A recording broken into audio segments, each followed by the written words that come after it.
राम, देव, भगवान, अल्लाह, खुदा, ईश आदि नाम एक ही शक्ति के हैं। वो कैसा है, कहां है, कैसे मिलता है, किसने देखा है? ये प्रश्नवाचक चिन्ह पूर्ण रूप से हटाने के लिए अवश्य सुनिए जगत गुरु तत्वदर्शी संत रामपाल जी महाराज के अमृत वचन, सर्व पवित्र धर्मों के पवित्र शास्त्रों के आधार पर। परम पिता परमात्मा पूर्ण ब्रह्म, सर्व सृष्टि रचनहार, कुल के मालिक कबीर साहब जी की असीम कृपा से आप पुण्यात्माओं को ये सत्संग सुनने को उपलब्ध हुआ।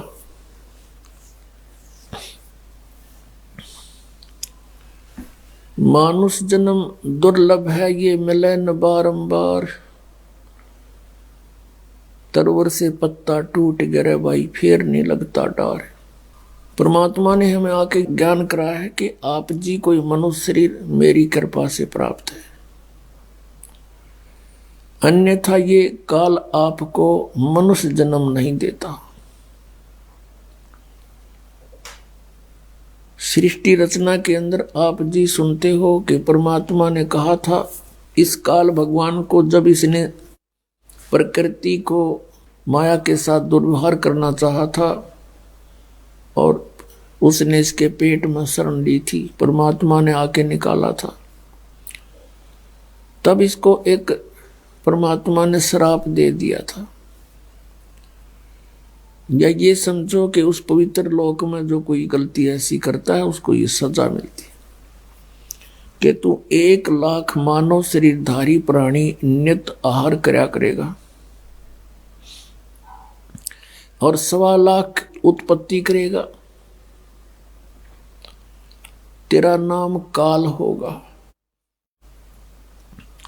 अब कई पुण्यात्मा ऐसा कहते हैं कि ये अगर परमात्मा ऐसा इसको वर ना देते, मानव शरीर के सूक्ष्म शरीर से गंध खाने का, तो ये हमें नहीं खाता। पुण्यात्माओं, ये तो हमारी जीव संज्ञा की सोच है। यदि परमात्मा इसको ये श्राप ना देता तो ये हमें मनुष्य शरीर भी नहीं देता, और मनुष्य शरीर के अंदर हम परमात्मा पा सकते हैं। इसने इतने ऊट पटांग जीव जंतुओं के शरीर गढ़ दिए, एक मनुष्य शरीर इस मनुष्य वाले प्राणी को भी एक और बना देता। तो ये परमात्मा कबीर साहब की असीम कृपा है। हमने जो गलती की थी उसका ये दंड वैसे तो बहुत कम है,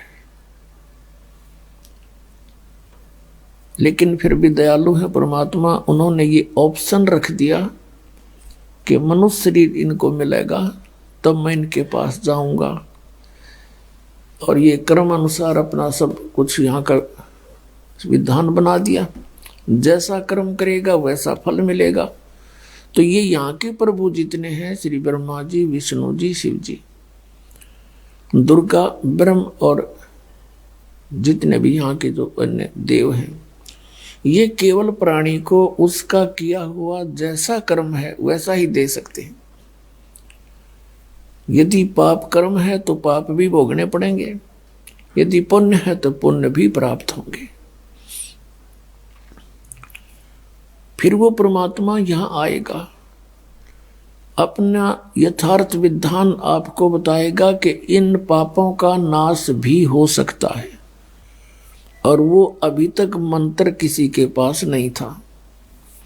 जैसे खेती तो चौथे सतयुग से करते हुए आ रहे हैं किसान, अभी तक ये औषधि की खोज नहीं हुई थी कि फसल के अंदर जो खरपतवार उत्पन्न हो जाता है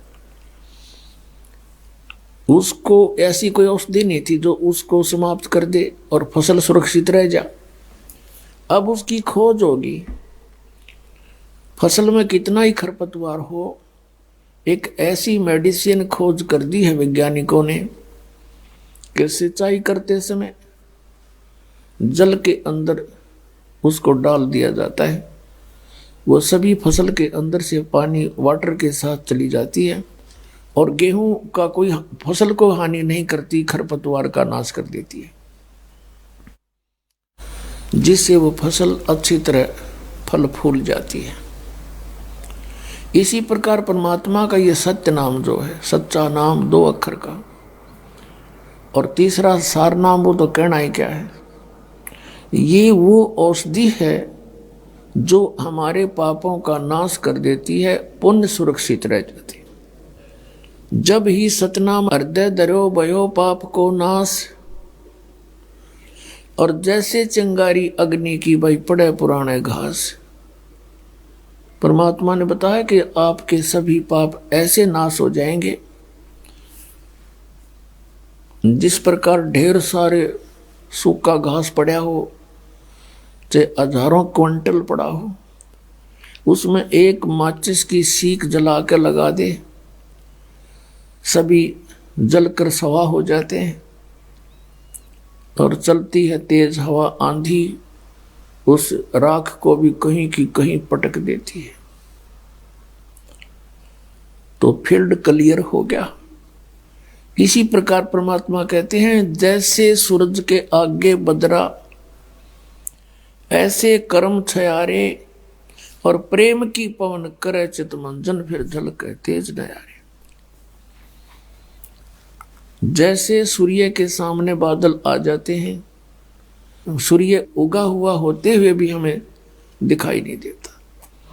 जब चलती है तेज हवा, बादलों को इधर का उधर फेंक देती है, तो हमें सूर्य साफ दिखाई देता है।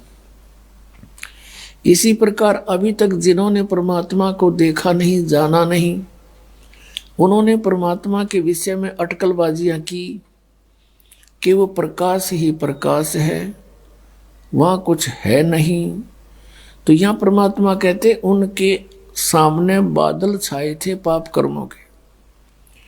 कर्मों के छाया ऐसे थी जैसे बादल आगे अड़गे हों, और उनके पास वो मंत्र था नहीं जिससे पाप नाश हो जा और जिससे वो परमात्मा को देख सके और यथार्थ सतीथि बता सके।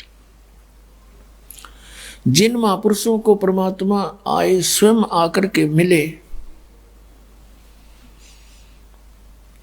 और उनको वो मंत्र दिया सतनाम 2 अक्षर का, उन्होंने वो साधना की और आंखों देखा अपनी दिव्य दृष्टि से परमात्मा को सचखंड के अंदर, और साथ जाकर भी देख कर आए, फिर वापस छोड़े, फिर उनकी दिव्य दृष्टि काम करने लगी, सतनाम से उनके पाप नाश हो गए।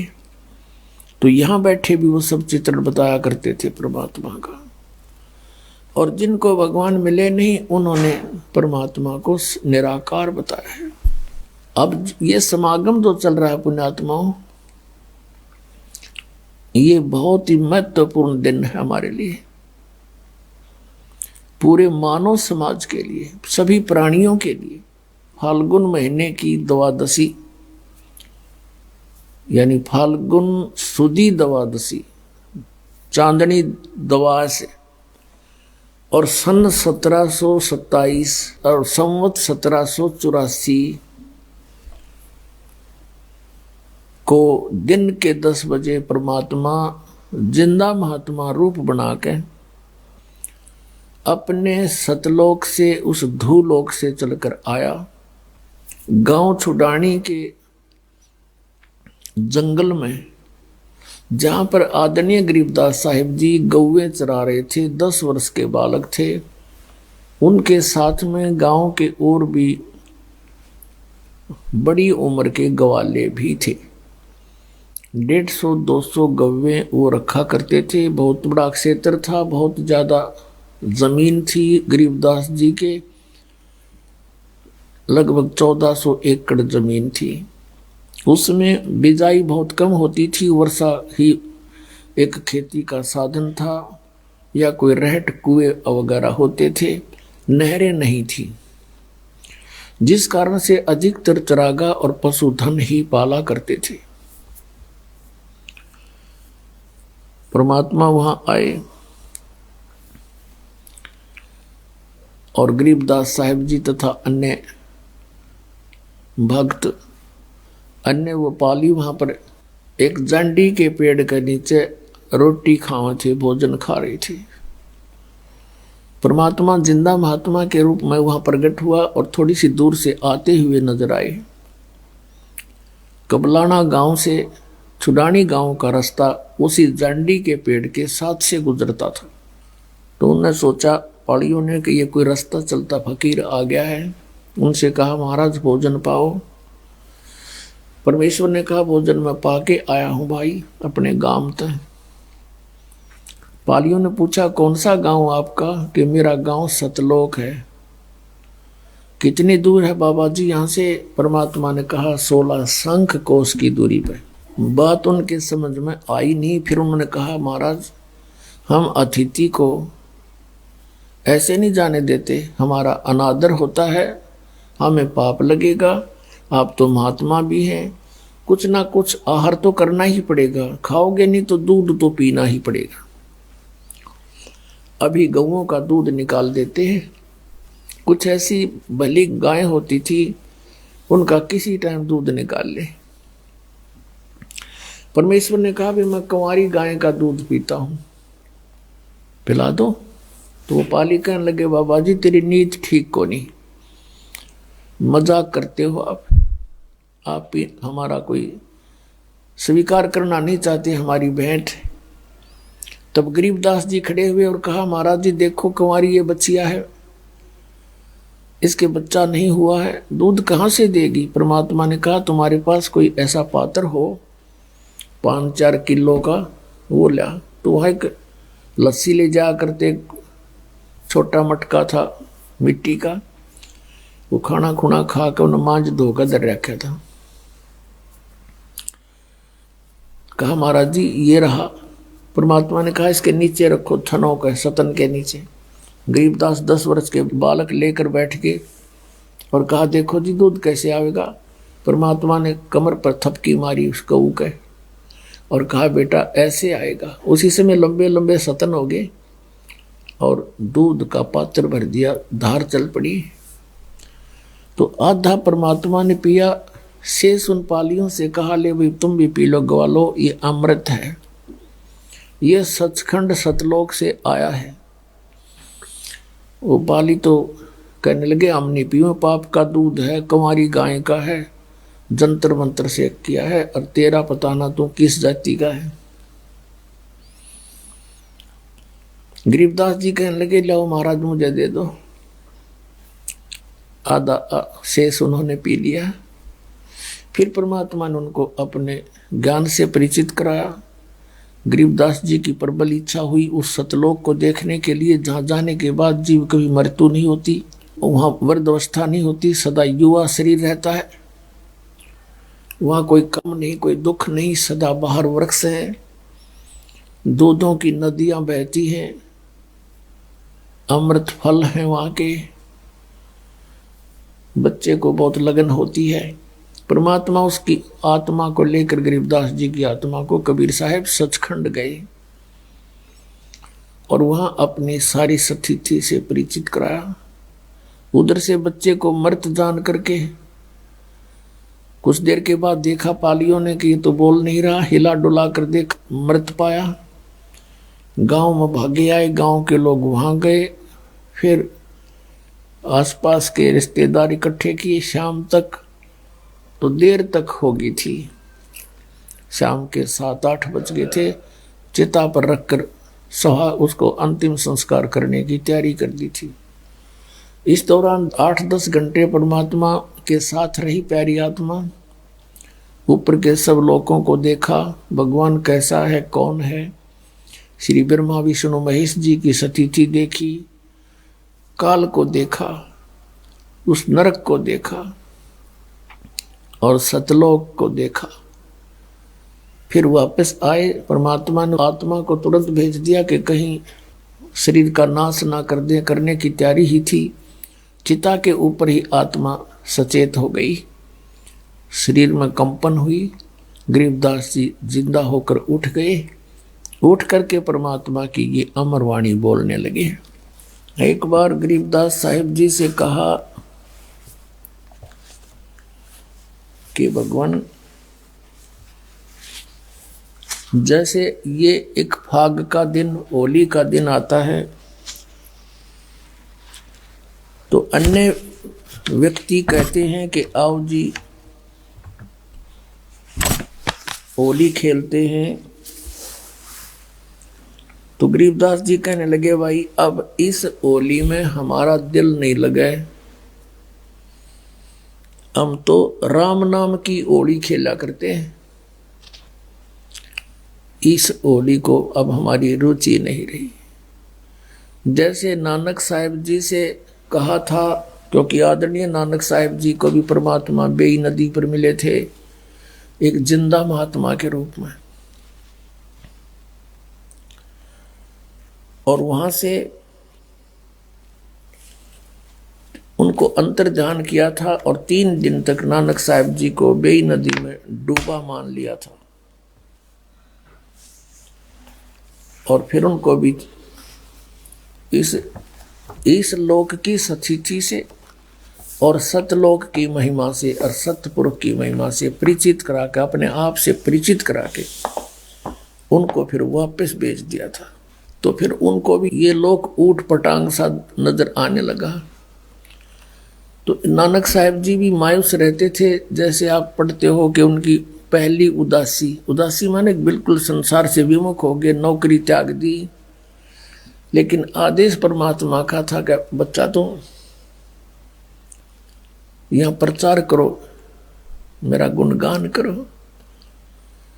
परमात्मा चारों युग में आए हैं और कहा कि चारों युग में मेरे संत पुकारे और कूक कहा हम हेल रे, या हीरे माणिक मोती बरसे यो जग चुगता ढेल रे। परमात्मा ने कहा कबीर साहब ने कि चारों युगों में मेरे संतों ने मुझसे परिचित होकर के महिमा गुणगान किया मेरा, जनता को सच्चाई से परिचित करा, लेकिन कोई नहीं माना।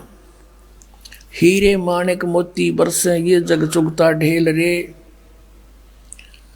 सत्य भक्ति सतनाम सच्चे मंत्रों रूपी हम, सत साधना शास्त्र अनुकूल साधना रूपी, तत्व ज्ञान रूपी हम मोती बरसाते हैं, हीरे मोती बरसा रहे हैं। और ये अज्ञानता के कारण शास्त्र विधि त्याग कर मनमानी पूजा करके ये सारा मानव समाज डले इकट्ठे कर रहा, कंकर पत्थर।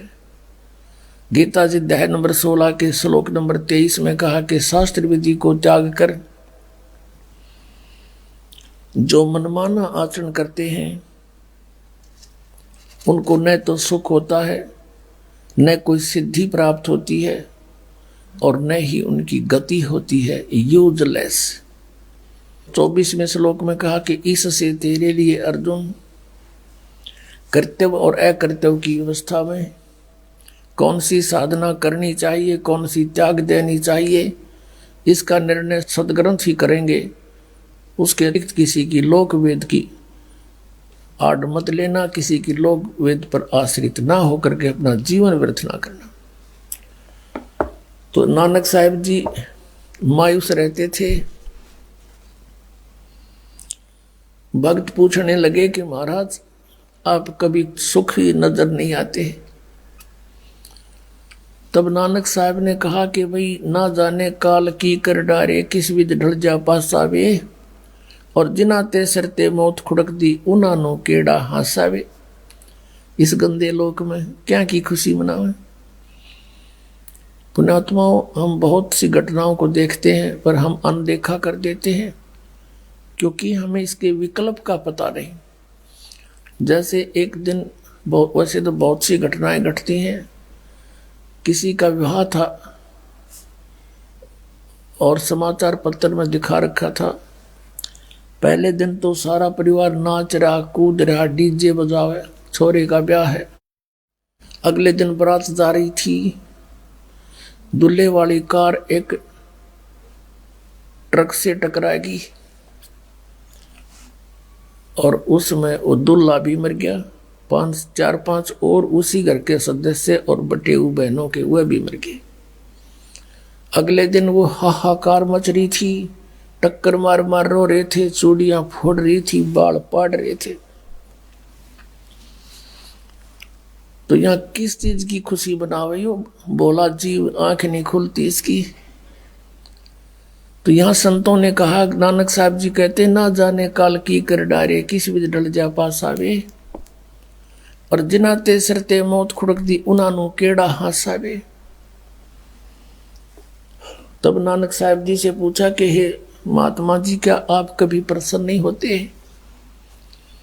क्या आपका कभी खुशी महसूस नहीं होती? अब नानक साहब जी सब सत्संग किया करते थे, बहुत ही कम श्रद्धालु उनके इस तत्व ज्ञान को मानने वाले थे, बहुत ही कम स्वीकार करते थे। समाज में विरोध बहुत बढ़ गया था।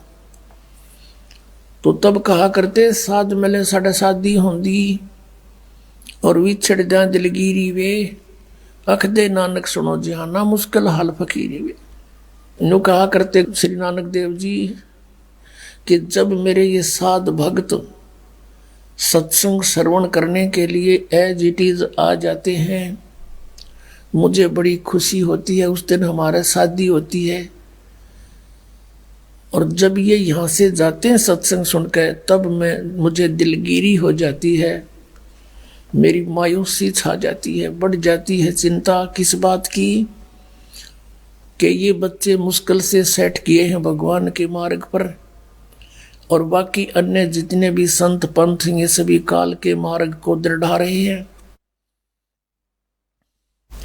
और ये डर बना रहता है कि कोई इन बच्चों को भ्रमित ना कर दे, क्योंकि वो बहुसंख्या के अंदर है और इनका जीवन नाश हो जाए।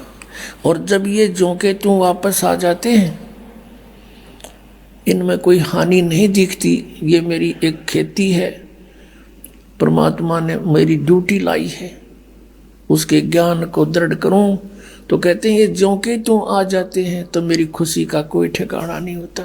साध मिले साढ़े शादी होंदी, विछड़ जा दिलगिरी वे, अख दे नानक सुनो जाना मुश्किल हाल फकीरी वे। फकीरी माने भक्ति के मुश्किल है या भक्ति, क्योंकि काल ने इतने अड़ंगे अड़ा रखे हैं, सबको भ्रमित कर रखा है, शास्त्र विरुद्ध साधना पर दृढ़ कर रखा है। और इनके आने से, वापस आने से हमारी खुशी होती है। अब गरीबदास साहिब जी भी यही कह रहे थे कि भैया नकली होली यहाँ की हम नहीं खेल सकते, हम तो राम नाम की होली खेला करें। और पुण्यात्माओं, यहाँ 2 तारीख से और कल 8 तारीख तक जो समागम चल रहा है, हमारी होली ये है। 2 तारीख से होली शुरू होगी थी। रोज देसी घी का कड़ा हलवा आपके बच्चों को प्राप्त, बढ़िया आहार और अमृत वर्षा वो तत्व ज्ञान की।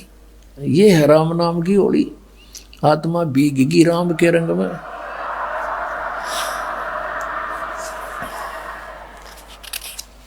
आप जी ने कबीर सागर में कल पढ़ा था कि परमेश्वर कबीर जी ने कहा था कि 12वां पंथ जो गरीबदास जी का होगा, उसमें गरीबदास जी के द्वारा मेरी महिमा की वाणी प्रकट होगी। यथार्थ ज्ञान मैं उसके माध्यम से प्रकट करूंगा। गीता जी अध्याय नंबर 4 के श्लोक नंबर 32 में कहा है कि उस परमेश्वर के मुख से उच्चारित वाणी में ये भक्ति मार्ग यज्ञों की जानकारी विस्तार के साथ कही गई है।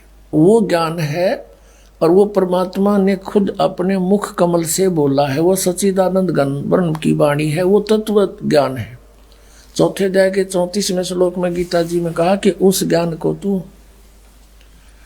तत्वदर्शी संतों के पास जाकर समझ, वो परमात्म तत्व के जानने वाले तुझे उस तत्व ज्ञान का उपदेश करेंगे। इससे सिद्ध है कि गीता ज्ञानदाता भी कंप्लीट स्पिरिचुअल नॉलेज नहीं रखता। ऑप्शन छोड़ दिया कि उसको तो तत्वदर्शी संत बताएंगे जो पूर्ण कंप्लीट ज्ञान है। तो वो कंप्लीट ज्ञान कबीर परमेश्वर ने स्वयं अपने मुखारविंद से बोला था। कबीर वाणी, कबीर बीजक, कबीर जी की साखी, ये सब मालिक ना आकर बोली थी। कहा 33 अरब ज्ञान हम भाख्या और मूल ज्ञान हमने गुप्त ही रखा। तो उसमें बहुत विस्तार के साथ कहा है। तो वो ज्ञान फिर कबीर पंथ के व्यक्तियों ने, घुसे हुए काल के दूतों ने कबीर सागर में कुछ गड़बड़ी की, तो परमात्मा ने गरीबदास जी के कंप्यूटर में डाल दिया अंतःकरण में सारा ज्ञान। फिर उन्होंने एज ए टेप रिकॉर्डर पे बोल दिया। वो वाणी आपको सुनाते हैं। क्या बताते हैं? तेरे दर्पण दाग लग्या रे, तेरे दर्पण दाग लग्या रे भैया रे, तेरे दर्पण जड़पाहन जगत ठग्या रे। अब क्या बताते थे गरीबदास साहब जी परमात्मा से प्राप्त ज्ञान को, कि उस समय छुआछात बहुत थी और ब्राह्मण वर्ग अपने आप को बहुत ज्यादा श्रेष्ठ मानते थे। एक जाति का अभिमान चरम सीमा पर था। उस समय उनको समझाने के लिए चेष्टा की थी कि भाई परमात्मा के घर में हिंदू ब्राह्मण शूद्र ये नहीं है, ये तो कर्माधार से मानव ने अपने डिवाइड किए थे काम। अब तुम एक दूसरे से इतने दूर हो गए, तुम एक पिता की जीव हो, माँ के पेट में भी तुम एक ही स्थिति में थे। ब्राह्मण भी बाहर आया माँ के गर्भ से जब जेर में लपेट का आया था, और बाहर नहाकर तू नहा धोकर ब्राह्मण बन गया। और ऐसे ही शूद्र आया था, ऐसे ही क्षत्रिय, ऐसे ही वैश्य आया था। तो अंतर है कर्म का। कहते ऊंच नीच इस विध है लोई, और कर्म कुकर्म कहाँ में दोई। बुंडे कर्म करनिया, दुष्ट कर्म करनिया, चाहे ब्राह्मण है, चाहे क्षत्रिय शूद्र है, वैश्य है, वो तो नालायक आदमी है, दुष्ट है। और अच्छे काम करनिया किसी भी जाति में है, वो नेक आत्मा है। ऊंच नीच इस विध है लोई, और कर्म कुकर्म कहाँ में दोई। तो यहाँ क्या बताते हैं? तेरे दर्पण दाग लग्या रे भैया रे, जड़पाहन जगत ठग्या रे। इन पंडितों को जो ब्राह्मण गुरु पद पर विराजमान थे, उनको कहा परमात्मा ने, संतों ने। आम जाति से कोई लिंक नहीं था इसका। जैसे मेरे दादा गुरुजी जाट जाति से थे, गांव छावला दिल्ली में, नजफगढ़ से गुड़गांवा रोड पर। तो वो 4 विषय के आचार्य हो गए, काशी विद्यापीठ पढ़ के, और पंडित चिदानंद कहलाए। पंडित चिदानंद खरखोदा के पास एक छोटा सा गांव है गोपालपुर, वहां आज भी आश्रम विद्यमान है। उस पर लिखा है पंडित चिदानंद आश्रम गोपालपुर। और मेरे गुरुदेव थे, वो ब्राह्मण जाति से थे। गांव पैतावास बड़ा, जिला भिवानी दादरी के पास। और वो अपने आप को पंडित नहीं कहते थे, वो तो संत कहते थे। तो हमने एक परंपरागत जाति मान ली। तो जाति से यहाँ लिंक नहीं है, यहाँ केवल जो गुरु पद पर विराजमान है, जो अपने आप को वेदों और गीता के मार्गदर्शक मानते हैं और शास्त्र विरुद्ध ज्ञान देकर जनता को भ्रमित कर रहे हैं, उनके विषय में कहा है कि तुम सच्चाई से दूर होकर अन्य नियम बनाकर बैठ गए, ऊंच नीच में उलझ गए। जय तू ब्राह्मण और ब्राह्मणी जाया, तो आन बाट क्यों नहीं आया। अगर तू ब्राह्मण है और तेरी माँ भी ब्राह्मणी है, और सब तुम औरों को नीच समझते हो, तो तू माँ के जैसे और उत्पन्न हुए उसी तरह तू उत्पन्न हुआ है। तो कितने और का आता खोए खाए में गले कड़के जो मानते तू ब्राह्मण था, यानी तेरे रास्ते सारे न्यारे हैं। तो क्या बताते हैं? ते गाला कंद जनेऊ, तू भूला बाट बटेऊ। तेरा दर्पण दाग लग्या रे भैया रे, जड़पाहन जगत ठग्या रे। घाल्या कंद जनेऊ, तू भूला बाट बटेऊ। कमल तुम्हारा मुद्दा, एक जननी एक दूधा। है सब हाड चाम मल गुदा, यम को ब्राह्मण कौन शूद्रा। ते भेद न जाण्या धुर का, ये सब एक चाम तन बुरका। बुरका माने कवर, ये बुरका पहरा करते देखियो अपने मुसलमान के औरतें, उसको बुरका कहें, ऊपर से लेकर नीचे तीन ढकले कपड़े थे एडी ताई, कहते हैं यू हार्ड चाम तन बुरका, यू हार्ड चाम का बुरका पहन रहे हो, सबका एक जैसा है। ते ज्ञान न पाया गुरु का, यम कौन हिंदू कौन तुर्का, सब एक चाम मल धीरा, यम को चेला को पीरा, तुम छानो नीर और खीरा, होगा घर चौड़े हदीरा, क्या 68 तीर्थ नहाए, द्वारका में दाग दगाए, जहाँ रहते अनगिन मीना, जिन झिमर को गल दीना, बहुविध भिन्न आचारी, यो झूठा खेल जुआरी, सतनाम गरीब सहाई, गट मुझसे खा बिलाई। ओए होए, अब क्या बताते हैं कि ए पंडित जी तन गलमज ने उगाल के तू बन गया ब्राह्मण, तू तो रास्ता भूल गया, तो भूलिया बाट बटेऊ, बटेऊ होता है राह चलता, यानी जो बाट चल रहा है, यानी भक्ति मार्ग को तू भूल गया, दूसरी दिशा पकड़ गया, शास्त्र विधि त्याग के मनमाना आचरण कर रहा है, जिस कारण से तेरी विधि भक्ति की खराब होगी, तेरा जीवन व्यर्थ हो रहा है। क्या बताते हैं कि तूने ये कमल तुम्हारा मुद्दा, एक जननी एक दूधा, यानी सभी जीव मनुष्य जितने हैं एक ही उनकी माँ, ऐसी ही माता है, ऐसे ही पिता है, और ऐसा ही दूध सब पी रहे हैं। फिर क्या बताया है कि यो कमल तुम्हारा मुद्दा, तेरे दर्पण दाग लगा रे, तेरे अंतःकरण में मैल लाग गया, तुझे तत्व ज्ञान नहीं, जिस कारण से भ्रमित होकर के तू मानव के अंदर भी अंतर मान रहे हो, और उस अंतर को भी नहीं मानना आता तुमने, तुम केवल जाति और मजहब से ही डिफरेंशिएट करते हो। यहां बताते हैं, ये कहते हैं कमल तुम्हारा मुद्दा, हमारे शरीर में कमल बने हैं, मूल कमल, फिर स्वाद कमल, नाभि कमल, हृदय कमल, और ये कंठ कमल, फिर त्रिकुटी कमल, सहस्रार कमल। इनमें क्या बताया है कि तुम्हारी साधना ठीक ना होने से तुम्हारे कमल जितने हैं वो मुरझाए पड़े हैं, मुद्दे हो रहे हैं, उल्टे हो रहे हैं। न्यू अपने आत्मा हमारे कमल जो है सबके, जब तक यह सत भक्ति सतनाम और ये मंत्र आपको देते हैं, प्रथम मंत्र नहीं मिलता, तब तक सबके कमल सुकड़ी पड़ी अंतड़ियां, अंदर छोटी छोटी सी अंतड़ी होती, छोटी छोटी पत्ती सी, जैसे कमल के फूल की पत्ती होती है, इस प्रकार की छोटी छोटी पत्ती सी होती है आत्ता की, और वो बगैर भक्ति के ऐसे सुकड़ जाती हैं इकट्ठा, जैसे फूल खिलता नहीं तो बंद होती है, डोडी टाइप सी।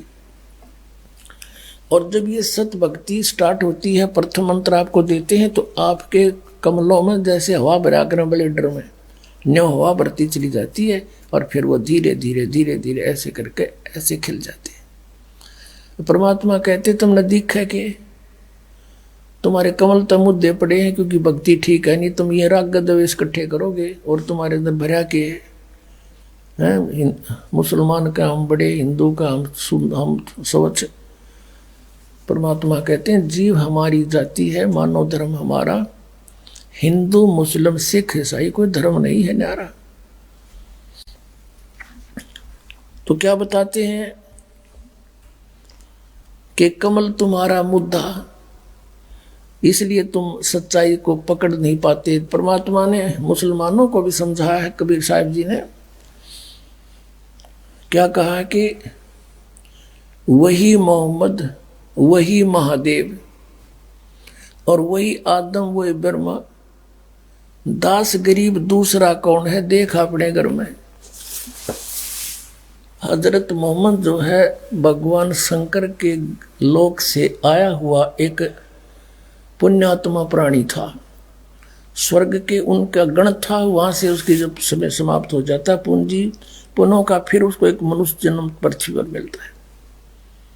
और वहां आकर के फिर इनको फरिश्तों ने आकर के ज्ञान दिया। फिर कहते हैं वही मोहम्मद वही महादेव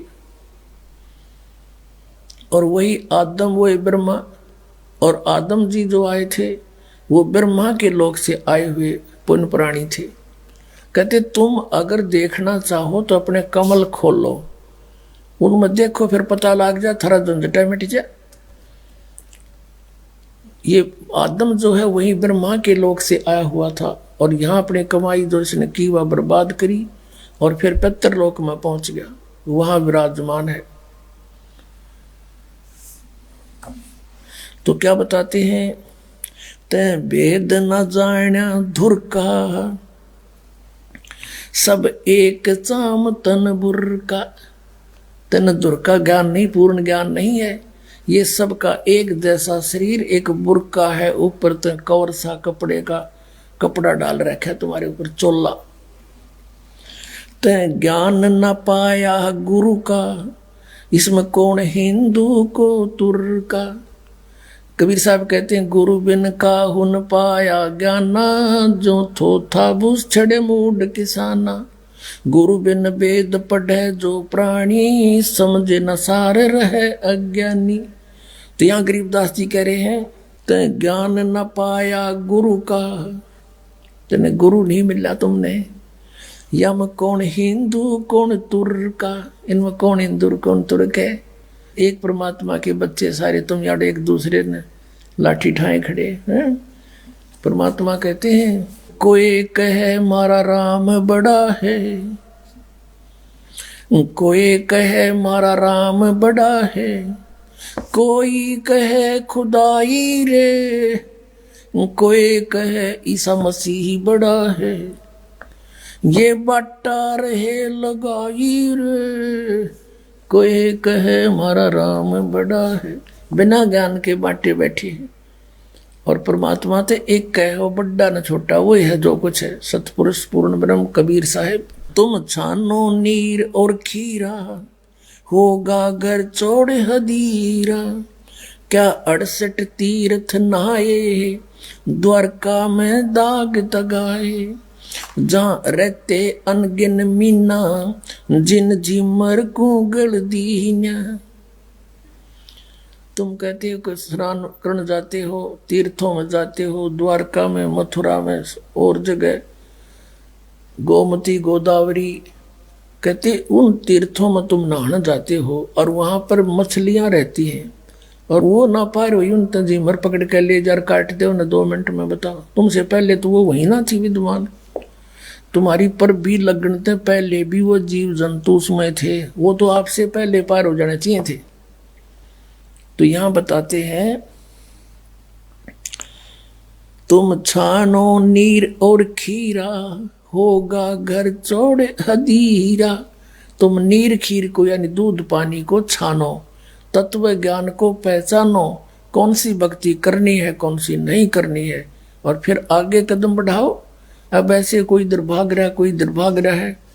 अब जैसे आना है बरवाला हरियाणा हिसार में, और दिल्ली से कोई जा रहा है मथुरा को, कोई जा रहा है जयपुर को, कोई जा रहा है मेरठ को, और सभी कहते हैं कहाँ जा रहे हो, बरवाला जा रहे हैं। अरे बरवाला का तो रास्ता भी ना पकड़ा तुमने। कहने का भाव ये है कि हम सभी मोक्ष चाहते हैं और मोक्ष मार्ग किसी का भी नहीं, इस पृथ्वी पर नहीं, 21 ब्रह्मांड में नहीं किसी के पास।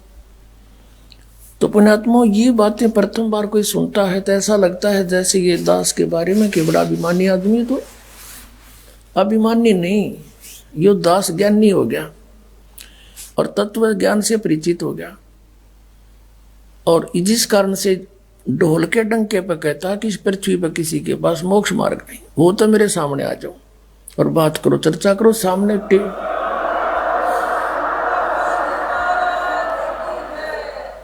और कराओ एक चैनल बुक और ये होने लग रहा साधना चैनल पर, सब छुपे बैठे, कोई नहीं आगे आता। नहीं आओगे जनता तो समझदार है, पता लगेगा कि क्यों छुपे बैठे हैं। इतना कुछ कह रहा है ये दास, कोई नहीं बोलता। बहुविध भिन्न अचारी, यो झूठा खेल जुआरी, सतनाम गरीब सहाई, गट मुझसे खा बिलाई। कहते हैं एक सतनाम, गरीबदास जी कहते हैं एक सतनाम ही सच्चा सहारा है जीव का, अन्यथा ये मन इस जीव को दुखी कर रहा है, बर्बाद कर रहा है। आज हमारे रंग संत समागम है रे, कथा कीर्तन गावन धावन बहुत सुने प्रसंग, मन की कुटिलता छूटत नाही, यो मन बसे भुजंग। दिल दरिया में भंवर पड़त हैं, उठत अंत तरंगा, त्रिकुटी महल में जा बसोरे, जा बह से मुख गंगा। कहा कहूँ कछु कही न जाइए, मूरत अचल बिहंगा, अरस पियाले सतमद वाले, कहा को गोटो भंग। कहा कहूँ कुछ कही न जाई, मूरत अचल बिहंग, अरस पियाले सदमत वाले, काहे को गोटो भंग। दास गरीब मिटे सब झगड़ा, भाई करो साध सतसंग, गरीब दास मिटे सब झगड़ा, करो साध सतसंग। अब क्या बताते हैं, भेड़ पूछ को पंडित पकड़े, ये भादो नदी बिहंगा, गरीब दास व भव जल डूबे, जहाँ नहीं साध सतसंग।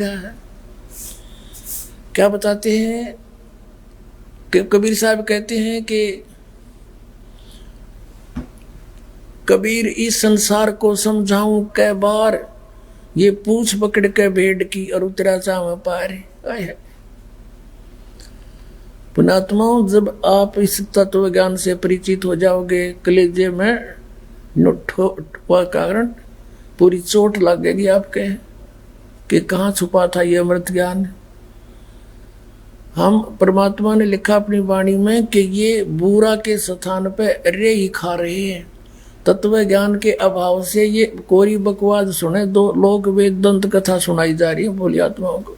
अब इस एक सेंटेंस को, परमात्मा की अमर वाणी को आपके समक्ष सरलार्थ करने के लिए बहुत सारे प्रमाण उपस्थित करने पड़ेंगे।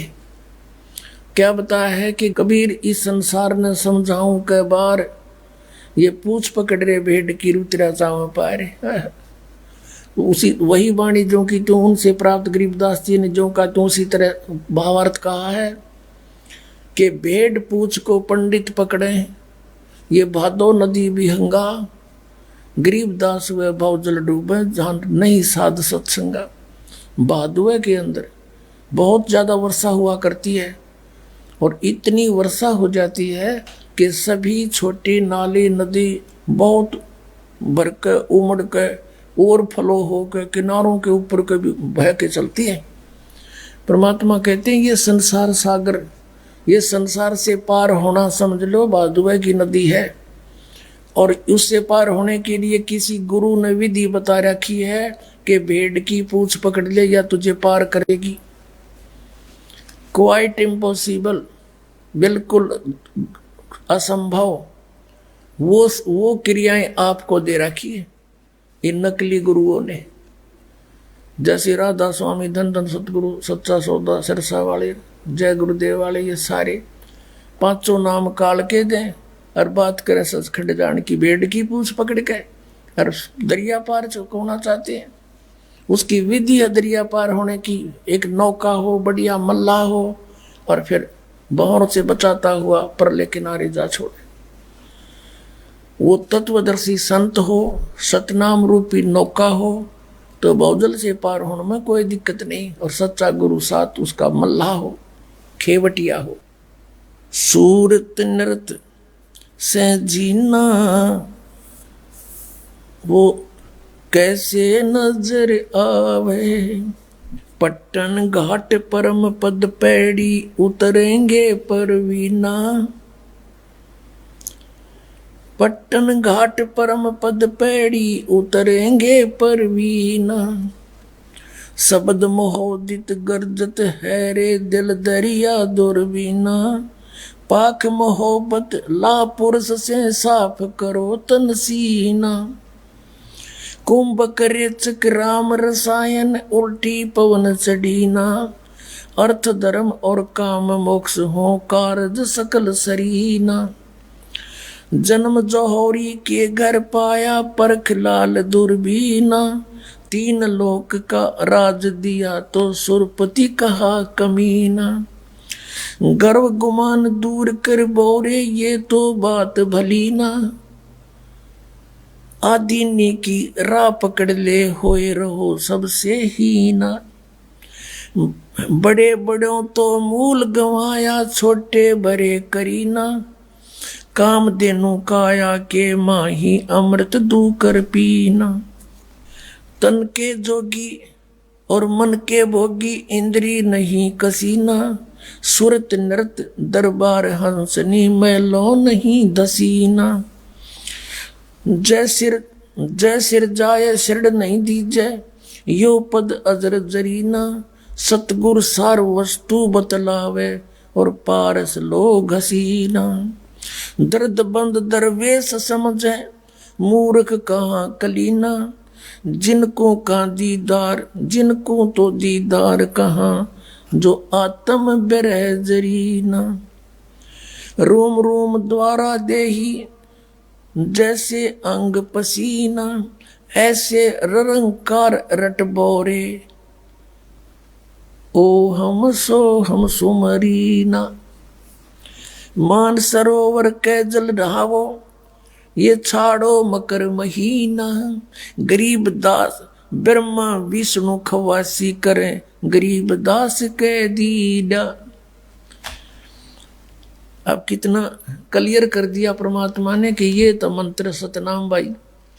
इसके भक्ति बिना कति सरीना सरय नहीं इसका सुमरीना।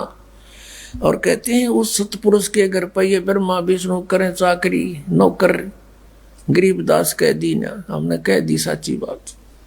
गगन मंडल में गुमट है रंग होरी हो।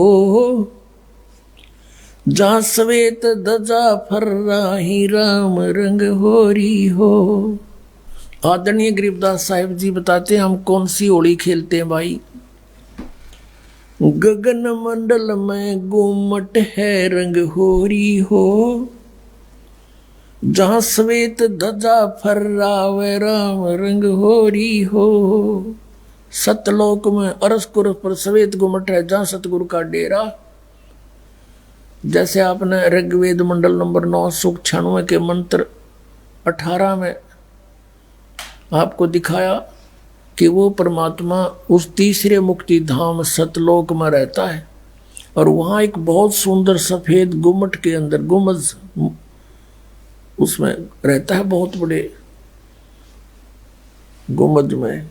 उसका यही आप गरीबदास जी कह रहे हैं गुम्मट। गगन मंडल में गुम्मट है रंग होरी हो। जहाँ श्वेत ध्वजा फर्रावे राम रंग होरी हो। उसके ऊपर सफेद ध्वजा परमात्मा का झंडा फहरा रहा है। बुद्धि बाणी से अगम है रंग होरी हो। सुरत नृत जहाँ लावे राम रंग होरी हो। अब चले हैं नीचे से सभी शरीर के बताने लगे हैं। नाभि कमल ब्रह्मा भय रंग होरी हो। ये सर्जे विष्णु महेश राम रंग होरी हो। त्रिगुण माया बिस्तरी रंग होरी हो। और सकल परवेश राम रंग होरी हो। चंद सूरज पानी पवन रंग होरी हो। कच्छ मचकूर अम्ब राम रंग होरी हो। ओम मंत्र आदि है रंग होरी हो। ये रचे सकल आरंभ राम रंग होरी हो।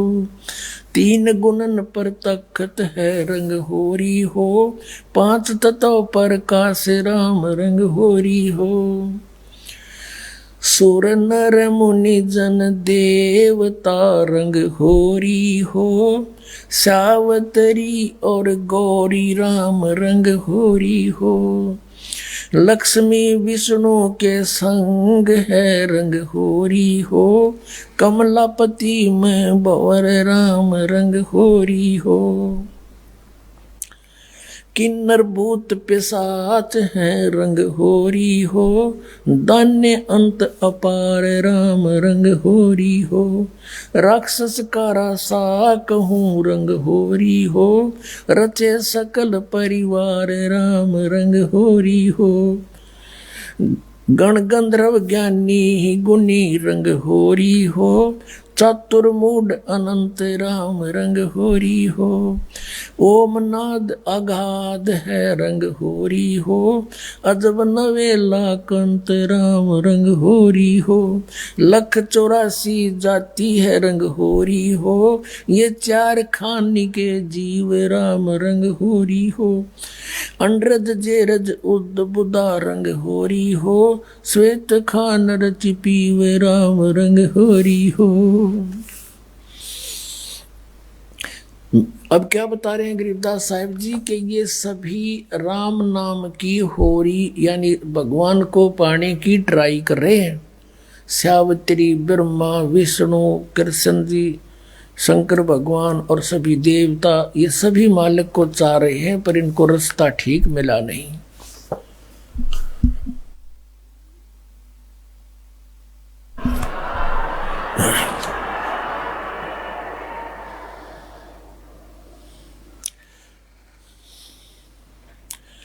आत्म और परमात्मा रंग होरी हो, एक देही में 2 राम रंग होरी हो।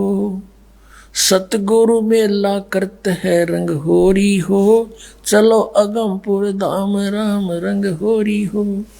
दिल की अंदर द्वीप है रंग होरी हो, वो अगम भूमि स्थान राम रंग होरी हो। शून्य सरोवर हंस मन रंग होरी हो, वहाँ खेले फाग बसंत राम रंग होरी हो। कहते हैं सुन सरोवर में यानी ऊपर सुन शिखर में एक सरोवर है, मान सरोवर है, और वहाँ सभी आत्माओं का पति वो एक दुल्हा यानी सतपुरुष वहाँ परमात्मा है, उसके साथ हम सब होली खेलेंगे या नकली दुल्हों के साथ हम होली खेलते हैं। बहुत दिन बीत गए। क्या बताते हैं? सोन सरोवर अंश मन रंग होरी हो, वहाँ खेले फाग बसंत राम रंग होरी हो। विष्णु शंकर से खेल ही रंग होरी हो, ये सुर नर मुनि जन संत राम रंग होरी हो। वो दुल्हा साहब एक है रंग होरी हो, ये दुल्हन संख असंख राम रंग होरी हो। घाट बाट इनको पावे नहीं रंग होरी हो, वो अवगत मार्ग बंक राम रंग होरी हो। अब क्या बता रहे हैं कि सभी ये ब्रह्मा विष्णु महेश और सभी उस परमात्मा से होली खेलने के लिए फिर रहे हैं, ट्राई कर रहे हैं, और वो दुल्हा एक है सतपुरुष जिसको सभी खोज रहे हैं, और दुल्हन संख असंख राम रंग होरी हो, वो दुल्हा साहिब एक राम रंग होरी है। यानी उसी से खेलने बात बनेगी, उसी की प्राप्ति के लिए प्रयत्न करने से आपका जीवन सफल होगा। इसका कहने का तात्पर्य, आप किसी अन्य के साथ होली खेलते हो, जैसे एक तो इस यहाँ का जो त्योहार होली इससे मिलता जुलता एक उदाहरण दे रहे हैं कि जैसे आप जी अपने पति के साथ होली खेलती हैं या कोई और नाती से खेलते हैं। कहते हैं कोई तो ब्रह्मा जी को इष्ट मान कर उसकी पूजा कर रहा है, उसके होली खेल रहा है, कोई विष्णु जी से खेल रहा है, कोई शंकर जी से खेल रहा है, कोई हनुमान जी से खेल रहा है, कोई श्याम जी है, और कोई भैरव भूत बतालों से कहते तुम इनसे होली खेल रहे हो, इसे कोई यूज नहीं। वो एक है होली खेलन जोगा सतपुरुष, उससे खेलो होली। ये नकली होली इन गिला खेलते बहुत दिन हो गए, ये भी नासवान, तुम भी मृत्यु को प्राप्त हो जाओगे। श्रीमद् भगवत गीता अध्याय नंबर 4 के श्लोक नंबर 5 और 9 में गीता ज्ञानदाता कहता है, अर्जुन तेरे और मेरे बहुत जन्म हो चुके, तू नहीं जानता मैं जानता हूं। फिर गीता जी अध्याय नंबर 2 के श्लोक 12 में कहा कि अर्जुन तू ये मत समझे कि तू और मैं और ये सभी राजा पहले ना जन्मे थे या आगे जन्म नहीं होगा, अर्थात तू और मैं और ये सभी सैनिक पहले भी जन्मे थे, आगे भी जन्म होगा। 10वें अध्याय के दूसरे श्लोक में गीता में कहा गीता ज्ञानदाता ने कि मेरी उत्पत्ति को न ये देवता जानते न ऋषि जानते, क्योंकि ये मुझसे उत्पन्न हुए हैं। तो पिता की उत्पत्ति को संतान नहीं जान सकती, दादाजी बताया करता है। तो इस काल की उत्पत्ति परमात्मा कबीर परमेश्वर जो सबका बाबा सबका दादा सबका जनक है, उसने आके बताया कि इसका भी जन्म होता है। तो ये खुद कहता है 18वें अध्याय के 62वें श्लोक में कि अर्जुन तो सर्वभाव से उसकी शरण में जाओ, उस परमेश्वर की शरण में जाओ, उसकी कृपा से तो परम शांति को और सनातन परम धाम को प्राप्त होगा। अब उस दुल्हे की ऊपर सतलोक में साकार परमेश्वर की गरीबदास जी आंखों देखा क्या बता रहे हैं, सवेत गुमट सिर सेरा रंग होरी हो, सफेद गुमट और सिर पर सेरा, जैसे दुल्ला का शेरे हुआ करें, मुकुट है मालिक का। सवेत गुमट सिर सेरा रंग होरी हो, और जलक किरण अनंत राम रंग होरी हो। सोन सलैली सैल है रंग होरी हो, पावन अटक पपील राम रंग होरी हो। कौन जुगत से पाई ये रंग होरी हो, सतगुरु के उपदेश राम रंग होरी हो। अब कहा कि कैसे उसको प्राप्त करें, कौन युगत से कौन साधना से उसको पावें, क्या युक्ति है उसके पाने की। उत्तर भी आप ही दे दिया कि सतगुरु कहे उपदेश राम रंग होरी हो, कि सतगुरु मिले और फिर वो आपको उपदेश दे। पुण्यात्माओं, ये अभिमान ना समझना, यथार्थ ज्ञान जानना कि इस पृथ्वी पर सतगुरु नहीं इस दास के अतिरिक्त, और सतगुरु बिना मोक्ष नहीं। अब ये झूठे गुरु भी हैं और ये अपने आप को सतगुरु भी कहलाते हैं।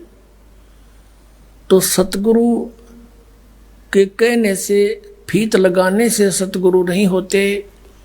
जैसे कबीर परमेश्वर कहते हैं, खरना हो के हरि कब हो, सिंह की खाल उड़ाए।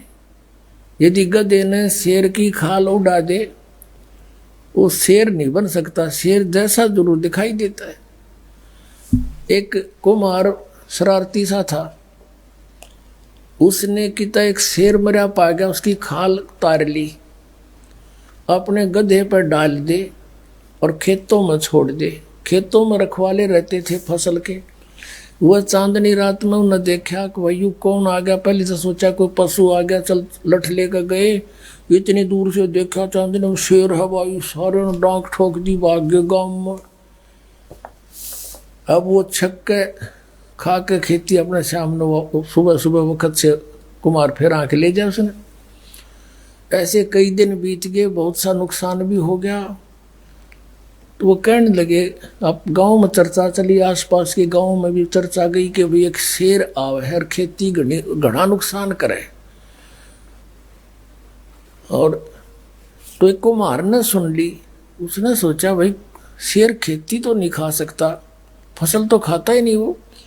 फिर वो समझ गया कोई कुम्हार की जालसाजी है। उसने कहा भाई उस शेर को की पहचान तो मैं करवा दूंगा। तो गांव वाले बोले भाई कैसे, कि मेरे साथ चलो। बुरख वाले बोले ना भाई, रात के समय हम नहीं जाओ। उसने उनको समझा बुझा कि तुम वृक्षों पर चढ़ जाइयो और मैं भी तेरे साथ चढ़ जाऊंगा, कुछ लीला करना चाहूँ, मेरी सहयोग दो। चल भाई, वो अपने 5-4 गधे आँख ले गया उड़े, और वो छोड़ दिए फसल तो बाहर बनी में थोड़ी सी दूरी पे, और वो चढ़ गए वृक्षों पर। अब उसको भी डाउट था कि सचमुच शेर हो। तो थोड़ी सी देर में वो शेर आ गया, सब लोगों को देखो वो आ गया, वो आ गया, वो खाने लग रहा, खेती फसल खाने लग गया। अब थोड़ी सी देर में वो गधे जो थे उन्होंने बड़े सुर अपने लागे हर हर कर हो।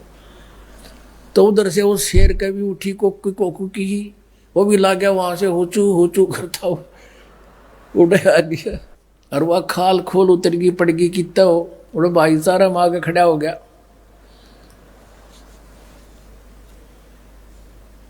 तब वो उनकी मच्छी बदी कुमार ने तो पहचान दिया प्रति सागी गदाए है। नीचे उतर के आया नो बोला यो रहा थारा शेर भाई। फिर वो जिस कुमार का गधा था उसको फिर पंचायत ने दंड लगाया, बेतने आके सोची नालायक कितना नुकसान कर दिया, तू ले लेता थोड़ा बहुत तूड़ा इसकी खातर, भूस ले लेता हमारे से चारा। तो कहने का भाव ये है कि गधे और शेर का बोली तो मेरा पटेगा, सतगुरु का पता नकली और असली का इस ज्ञान से पता चलेगा। ये बोली है, बोली से पता चलेगा कौन सतगुरु है, कौन सतगुरु नहीं है, कौन नकली है, कौन असली है। अब क्या बताते हैं, खेचरी भूचरी चाचरी रंग होरी हो, खेचरी भूचरी चाचरी रंग होरी हो, और अकल अगोचर जान राम रंग होरी हो, उन मनी घर आसन करो रंग होरी हो, वो पावे पद निर्वाण राम रंग होरी हो, 12 दल में बैठिए रंग होरी हो, उल्टा नाभ समोव राम रंग होरी हो, तिरकुटी भंवर गुंजार ही रंग होरी हो, और स्वर्ण कलश को बह रंग होरी हो, अमृत धारा बरस ही रंग होरी हो, ये पीव संत सुजान राम रंग होरी हो। फिर क्या बताते, नाम की सरवर ए नहीं रंग होरी हो, ओता मूल उचारे राम रंग होरी हो। कहते हैं कि ये चाचरी भूचरी खेचरी उन्मनी इनसे मालिक प्राप्ति नहीं है, नाम की सरवर है नहीं रंग होरी हो, यानी नाम की बराबरी कुछ नहीं कर सकता नाम से जो लाभ होगा। नाम की सरवर है नहीं रंग होरी हो, ओता मूल उचार राम रंग होरी हो, यानी जिसके पास वो मूल मंत्र है, मूल ज्ञान है, मूल नाम है, उससे लाभ होगा। फिर बताते हैं, काल कर्म का नाश कर रंग होरी हो, अजप्पा जाप जपै राम रंग होरी हो। अजप्पा श्वास उश्वास से, पान अपानम भेव राम रंग होरी हो, तन मन की जपे से राम रंग होरी हो, श्वासा सुमरण कीजिए रंग होरी हो, ऐसे हो परवेश राम रंग होरी हो। कहते श्वासा सिमरण कीजिए, श्वास उश्वास से सिमरण कीजिए, ऐसे प्रवेश होगा उस महल में जहाँ सब सखियों का दुल्हा रहता है। श्वासा सुमरण कीजिए रंग होरी हो, ऐसे हो परवेश राम रंग होरी हो, नाम की सरवर है नहीं रंग होरी हो, होता मूल उचार राम रंग होरी हो, काल कर्म का नाश करे रंग होरी हो, अजप्पा जाप जपंत राम रंग होरी हो, ओम सोम नाद भरे रंग होरी हो, ये परख नवेला कंत राम रंग होरी हो। ये सतनाम बताया है कि इससे उस नाम के द्वारा श्वास उश्वास के सिमरण जप्पा जाप से उस लोक में जाया जाएगा।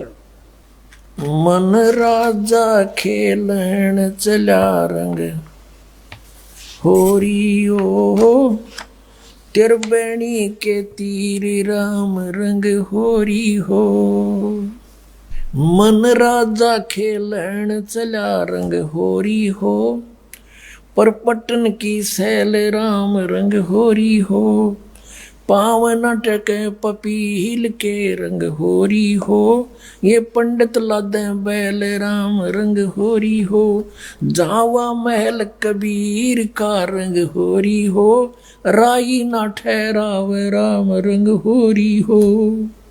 चार वेद पंडित पढ़ा रंग होरी हो, ये 52 अक्षर लेख राम रंग होरी हो, वो अक्षर याम नहीं रंग होरी हो, वो रहे सतलोक में राम राम रंग होरी हो। इसमें क्या बताया है कि इन तुम चारों वेदों में वो मंत्र नहीं है जिससे परमात्मा मिले। कबीर साहब कहते हैं वेद हमारा भेद है, मैं ना वेदन के माही, और जौन वेद से मैं मिलो ये वेद जानते नहीं।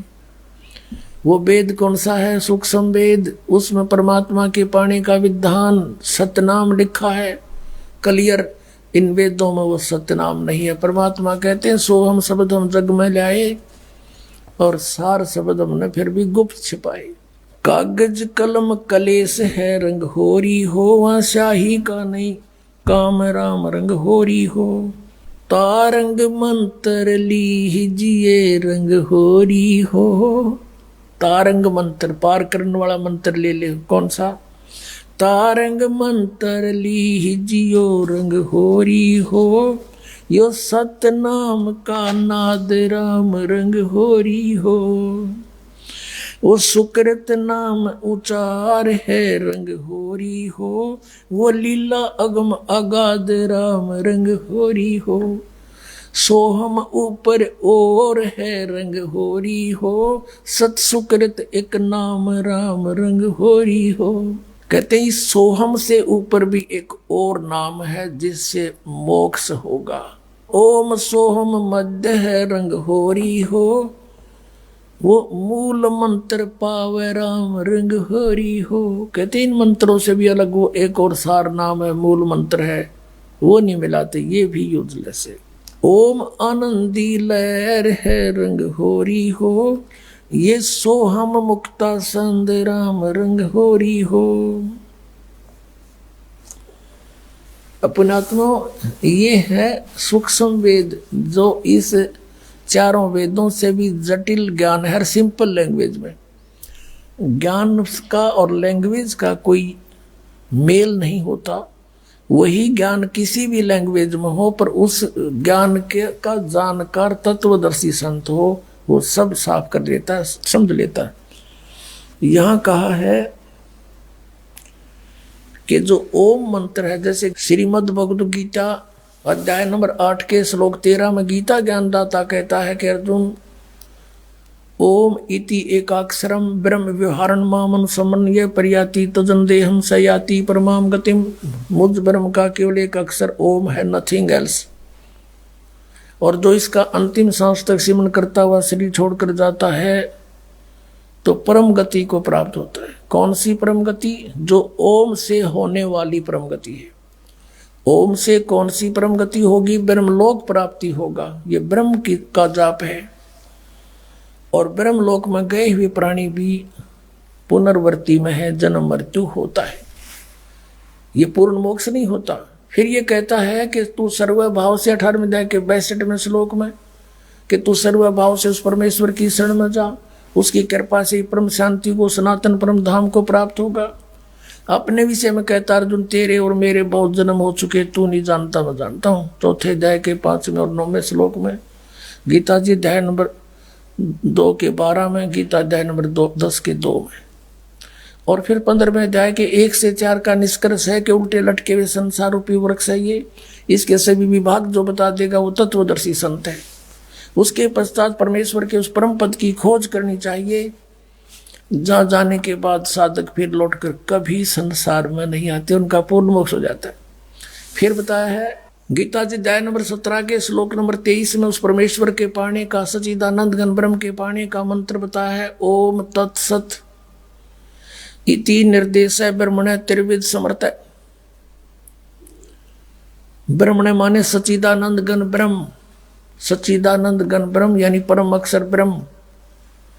7वें अध्याय के 29वें श्लोक में गीता ज्ञानदाता कहता है कि अर्जुन, उस तत्परम से परिचित, सारे अध्यात्म ज्ञान से परिचित, सब कर्मों से परिचित प्राणी साधक केवल जरा और मरण से छूटने का ही प्रयत्न करता है। वो यहाँ की किसी वस्तु की इच्छा नहीं रखता।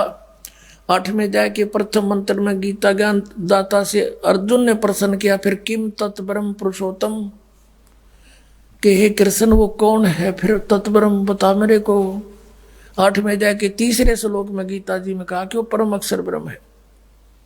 गीता अध्याय नंबर 15 के श्लोक नंबर 16 और 17 में 3 पुरुष बताए, एक सरपुरुष एक अक्षर पुरुष।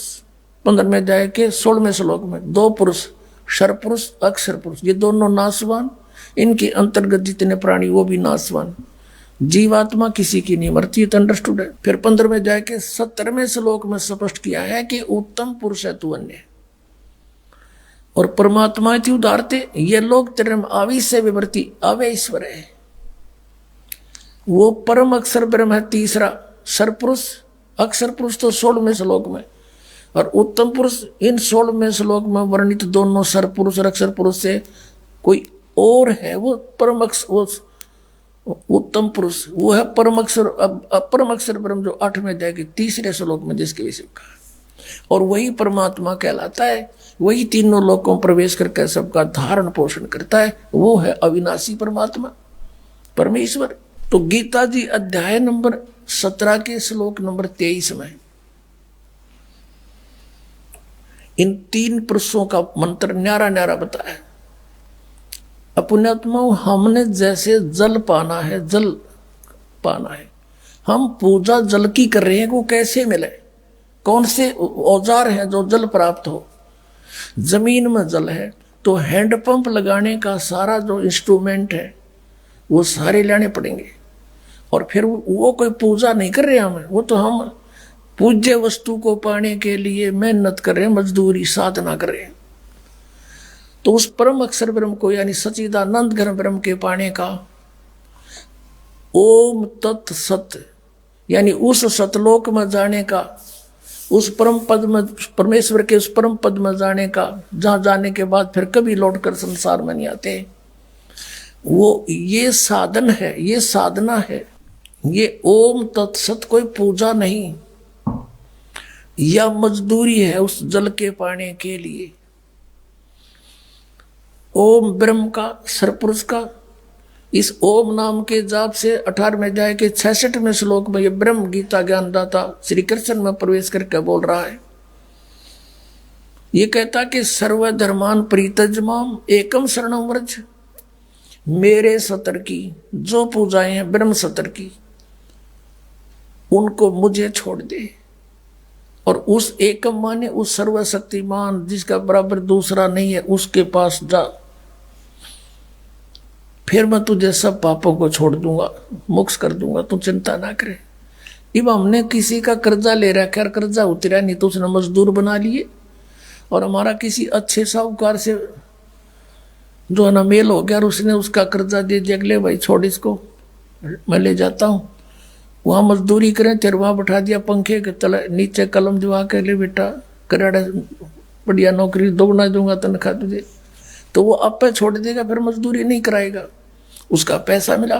तो हम ओम नाम के जाप को, ब्रह्म के जाप को, ब्रह्मलोक में नाश कराते थे इस कमाई को, और ये 500 यज्ञ जो करते थे ये भी यही उसी ब्रह्मलोक में खा लेते थे देवता बनकर। तो अब हम इस ओम इन मंत्रों के प्रतिफल में कुछ नहीं लेंगे, इस तरह इसकी पूंजी नो की नो दे देंगे, अक पकड़े अपनी तो छोड़ मारा पीछा। 18वें अध्याय के 66वें श्लोक का ये अर्थ है कि गीता ज्ञानदाता कहता कि मेरे सतर की सभी धार्मिक पूजाएं सर्वधर्मान प्रीतज माम एकम शरणम व्रज, मेरे सतर की सब पूजा मुझे छोड़ दे, उस एक जिसके बराबर दूसरा नहीं, उस परम अक्षर ब्रह्म की शरण में जा। और इन्होंने व्रज माने आना कर रखा सारे अनाड़िया ने, किसी ने कख का पता नहीं था, सारा सदग्रंथों का अनर्स कर डाला, भोली जनता को गुमराह कर दिया। और इंग्लिश वर्ड का अर्थ गो हो कोई, उसका अर्थ कोई कम कर दे, आना कर दे, कितनी बुद्धिमता करी उसने। वर्ज माने जैसे गो माने जाना होता है, इंग्लिश वर्ड है, और उसका किसी सेंटेंस को ना समझ के अनुवाद करता, उसका अर्थ आना करता है, तो वो महामूर्ख है। किसी भी सर्कमस्टांस में गो बीन कम आना नहीं हो सकता। अरे न कर रखा, या थोड़ी सी एक झलक दिखानी पड़ेगी। अब पता चलेगा ज्ञानी और अज्ञानी का, सतगुरु और झूठे नकली और सच्चे सतगुरु का। ये है श्रीमद् भगवत गीता। गीता प्रेस गोरखपुर से प्रकाशित, अनुवाद करता है जय दयाल गोविंद का। अब हम आपको श्रीमद् भगवत गीता अध्याय नंबर 18 का श्लोक 62 दिखाएंगे। गीता अध्याय नंबर 18 श्लोक नंबर 62 में क्या कहा है कि हे भारत, सब प्रकार से उस परमेश्वर की शरण में जा, उस परमात्मा की कृपा से ही तू परम शांति को और सनातन परम धाम को प्राप्त होगा। अब यहां तो ये लिख गए गच्छ माने जा, इसका सब न बेरा था गच्छ माने जाना, तो नहीं छुपा सके। आगे देखो अध्याय नंबर 18 का और श्लोक नंबर 66 देखते हैं। इसमें लिखा कि सर्व धर्मान प्रीतज माम एकम शरणम व्रज, ये व्रज शब्द है। अहम तवा सर्व पापेभ्या मोक्षामि मासुच, ये गीता ज्ञानदाता कहते। इन्होंने क्या अनुवाद किया है कि संपूर्ण धर्मों को अर्थात संपूर्ण कर्मों कर्तव्य कर्मों को मुझ में त्याग कर तू केवल एक मुझ सर्वशक्तिमान सर्वधार की शरण में वर्ज माने आ जा। ये देखा बैठा बैठा रखे ने, मैं तुझे संपूर्ण पापों से मुक्त कर दूंगा, तू शोक मत कर। अब ये कह मेरी शरण में आ जा। गीता जी अध्याय नंबर 2 के और श्लोक नंबर 7 में अर्जुन तो पहले कहे मैं तो आपकी शरण में हूं और मेरी बुद्धि इस काम करना छोड़गी। ये देखिएगा अध्याय नंबर 2 का और श्लोक नंबर ये 7 है, ये 7 नंबर श्लोक है।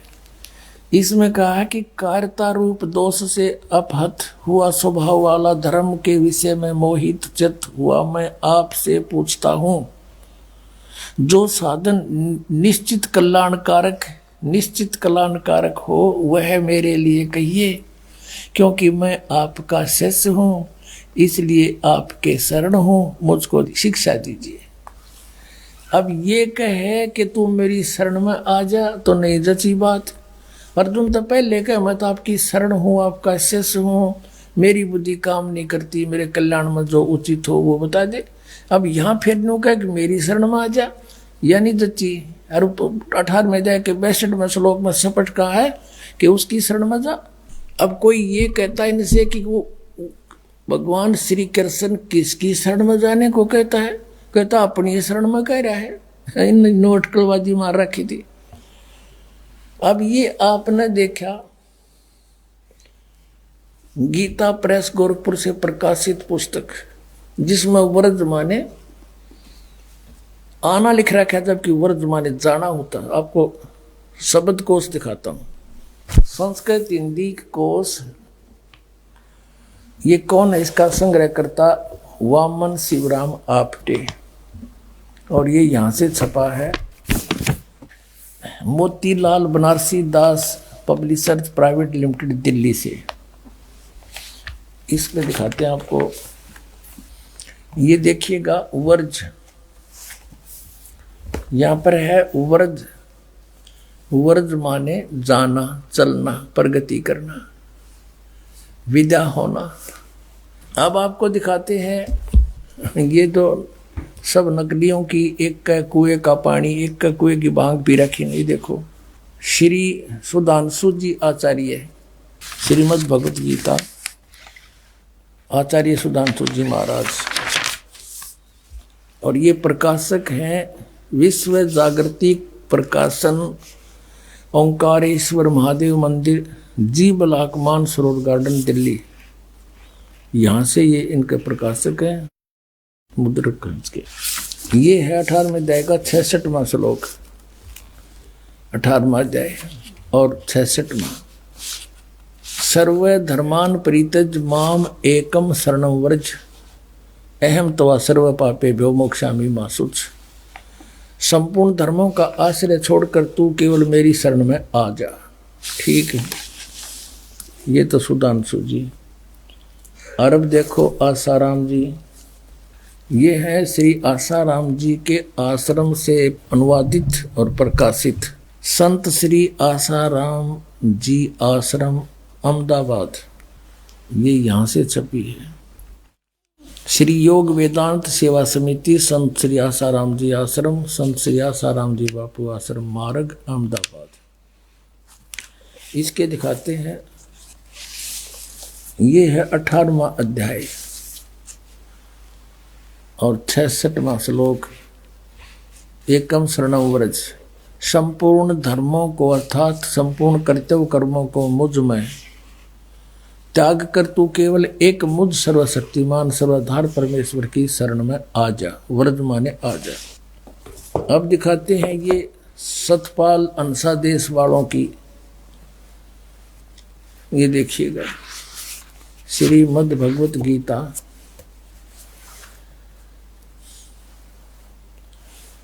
अनुवादक हैं ब्रह्मलीन महात्मा सत्यानंद, महात्मा सर्वज्ञानानंद आदि, संपादक अंसादेश, प्रकाशक मानव उत्थान सेवा समिति 2/12 पंजाबी विभाग नई दिल्ली से। ये इनके मुद्रक हैं Rajeshwari photo states private limited Delhi. और इनका देखना, इन्हें तो कति इकट्ठा काम कर रखा है, 3-3 4-4 इकट्ठे के सीट रखे। ये तो सिर्फ अपनी पुस्तकें बनाकर बेचना ही उद्देश्य रखते थे। ये देखिएगा, ये है अष्टदशो अध्याय 18वां अध्याय और यहाँ पर है सर्व धर्मान परित्यज माम एकम शरणं व्रज अहम तवा सर्व पापेभ्यो मोक्षामि मा शुच। ये 3-4 का इकट्ठा इन्होंने अनुवाद कर रखा है। ये देखना अगले पृष्ठ पे, इसमें लिखा है कि सर्व धर्मों के कर्मों को छोड़कर केवल मेरी शरण में आ जा। ठीक, अपने आत्माओं एक और कमाल दिखाऊंगा आपने। इन शर्म भी ना आई। ऊपर तो लिख रहे हैं व्रज माने जाना, मीनिंग मत सही लिख रहे हैं, और अनुवाद में फिर घुमाना। देखो देखो कमाल की बात, चौड़े में झूठ बोल रखी ने। ये है श्रीमद् भगवत गीता यथारूप,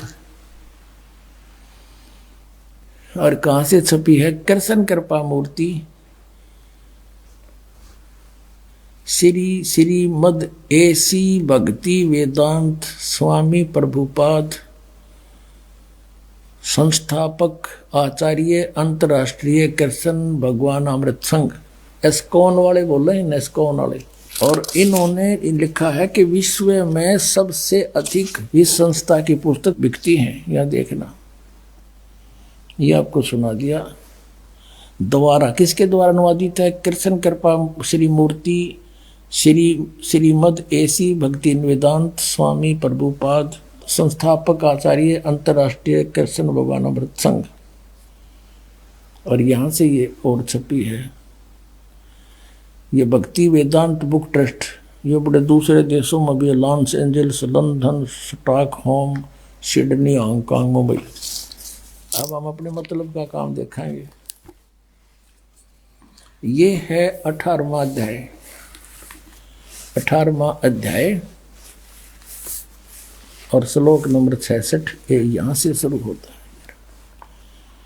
सर्व धर्मान परित्यज माम एकम शरणं व्रज अहम तवा सर्व पापेभ्यो मोक्षामि मा शुच। इसका अनुवाद किया है यहाँ पर। हर देख कमाल कर रखे इन्होंने। ये है शब्दों के अर्थ। सर्वधर्मान समस्त प्रकार के धर्म, परित्यज माने त्याग कर, परित्यज्य माने त्याग कर, माम माने मेरी, एकम माने एक मात्र, शरणम माने शरण में, व्रज माने जाओ। ठीक है, या तो बिल्कुल सही लिखा है इन्होंने, बुद्धिमता दिखाई। व्रज माने जाना और मेरी शरण में जाओगा। अर्थ क्या है? अब यहाँ देखना, ये अनुवाद है इनका। समस्त प्रकार के धर्मों का परित्याग करो और मेरी शरण में आओ। अरे वाह शेरो, या तो जाना और यहाँ घुमाना। अरे वाह बुद्धिमानो, ताला पाड़ दिया।